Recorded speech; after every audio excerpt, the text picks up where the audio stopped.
particules supplémentaires, les superpartenaires, mais les spécialistes de la supersymétrie pensent que, normalement, au LHC, dans le collisionneur du CERN, on commence à atteindre des énergies où on devrait voir ces particules si elles existent.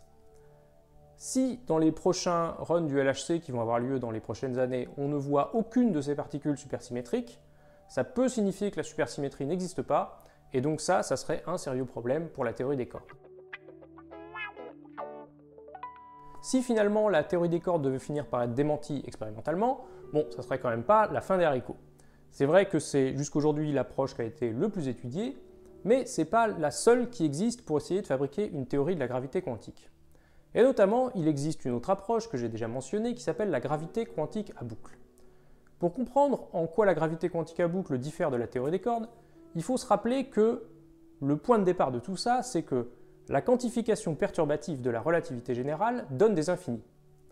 Et le chemin qu'ont choisi les gens qui font de la gravité quantique à boucle, c'est de dire, si la quantification perturbative ne marche pas, eh ben, il faut faire de la quantification non perturbative.